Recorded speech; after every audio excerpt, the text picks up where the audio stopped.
so this is just really a privilege and an honor to be a part of it too. I'm still waiting to be awakened and realize I'm still working at the post office. So. Dream come true. Let me find out what the audience wants to ask you. There's a microphone, and the gentleman right here in front of you will start there, and then we'll work our way. Thank you. Congratulations, everybody. It's awesome movie. For Viola and Denzel, what was it like to go back, having done these roles for so many months on stage, to make a film with them? And Denzel, directing yourself, did you stay in character the way I heard Warren Beatty did when he was playing Howard Hughes? He directed as Howard Hughes when he was in a scene. And, you know, do you have any other August Wilson plays you'd like to do? What's the first one? That was a long question. What was it? The first one was about returning to the roles for the two of you. Bro, I mean...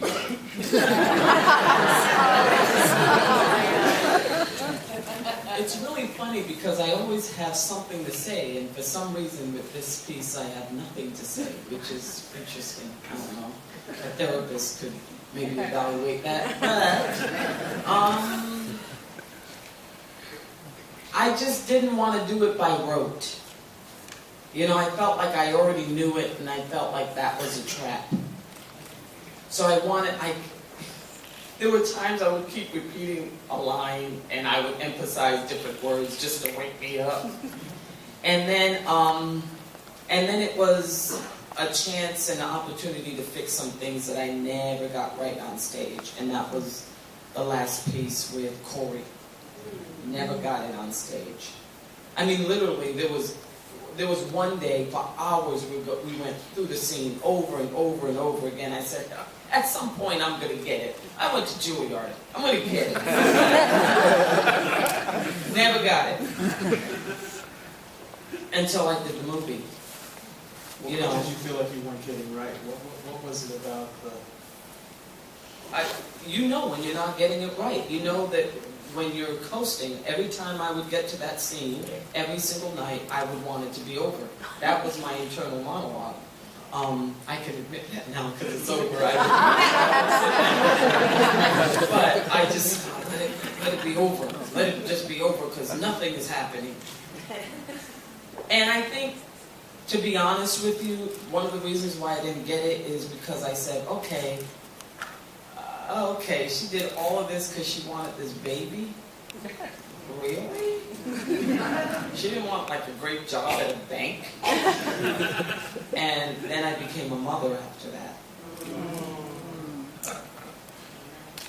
And then everything changed. My heart changed. Your whole being changes. And then all of a sudden, I got it. That the whole moment, like Denzel said, this is not a monologue, Viola. You're doing this for him. That the whole speech was about, as parents, we're just doing the best we can with what we're given. I didn't get that. And I thought I was a deep person then, but I guess I wasn't. So, for me, you know what the whole play is for me, and it's probably one of August's biggest gifts, is it becomes a spiritual journey even for the actor. That you have to go to places that are not just about doing your objectives and your tactics and all this acting stuff. It's about going someplace much deeper and being naked in a way that you oftentimes are not when you're acting. Real deep place.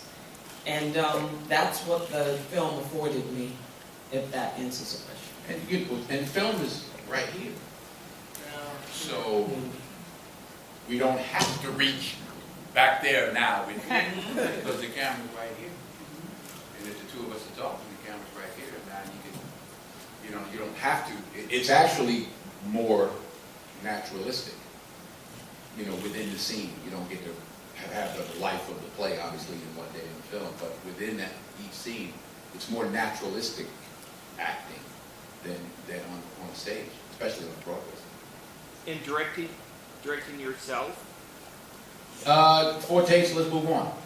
You know, for me, again, like I said, I get a lot of pleasure out of seeing others do what they do, so I would always shoot everybody else first. If we were doing the scene together, I'd get her performance, then we come around and four takes and move on. And, you know, I just didn't worry about that. I just didn't worry about it. As a follow-up to something you were just saying, Denzel, you talked about the camera moving in to a performer. With the way you've designed this world with your team, you're also opening up this world from the world that people might have seen on stage. Tell us about that. Tell us about that. Well, you know, August wrote a masterpiece, so you have to be real delicate. I had to be real delicate about what we might change, if anything. I mean, we added maybe 22 words. You know, the commissioner will see you now, and whatever else we might have ad-libbed. But where things take place, because now we're not going to just present it in the back, but we are. Where else could this take place? So we do have the kitchen, we do have upstairs, we do have the front room. You know, it was a big thing for me was the decision to have Rose come to his job. That's a major shift from the play. I mean, we didn't have the luxury of that in the play. But she walks out the door and that's, you know, that speaks about, you can just end scene. You can stop right there and go, and what would you do? Would you, A, go back inside? Act like she, and I asked Viola, would you go inside while he's working, or would you wait outside? That was, you know, it was a delicate change. And also having Bono, well, Bono still comes to see his friend, whether he comes to see him on the porch at the house, or he comes to see him at the bar, the way he does. He's still his friend that loves him, and he's worried about him, and he comes to see him. So in a way that, I won't say it's elevated, but he actually, we do, that was the other ad-lib. He said, I came by the house, you wasn't there. Yeah, so that was the other line we added. So it put more pressure on that character. You know, it was so great. First of all, every location we went to in Pittsburgh, it was so special. And the people were so glad that we were there. And it wasn't just because it was Denzel Washington Viola. It was because we were doing August Wilson in Pittsburgh. And that was just incredible, and it added so much. But also, as you say, the places that you did pick and put places, it hit me when we were in the bar that all the times we've been together before that, we have one bottle that we shared, one bottle, you know, and we pour some for the guys upstate and all that. And then we're in this place where there's all this, the bar was liquor everywhere, and almost said, no. And it's something, you know, it didn't even occur to me until we were there that juxtaposition of having all the liquor we would want to drink, and we weren't sharing anymore. You know? But there were things like that that just, the serendipity of it, I don't know, the grace, all of that.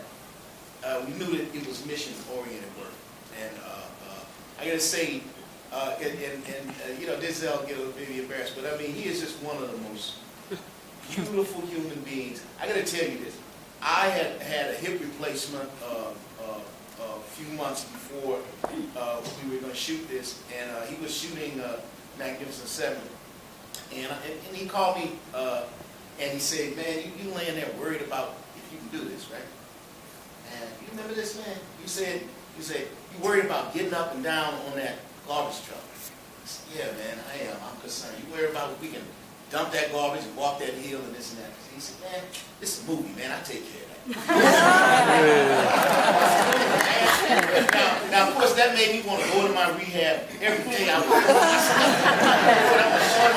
And I got there, and I got to ride in the truck with him when he was learning to drive the truck, driving all around his big yard, man. And it was like being a kid again, but you had grown-up toys, you know. And then I was able to do it. I was so proud. I was able to get up on the truck, ride the truck, you know, down the hill, get off, dump the stuff in there. He ain't shoot none of that.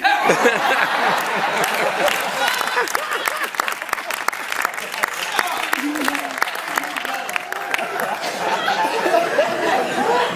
send you the footage. I got the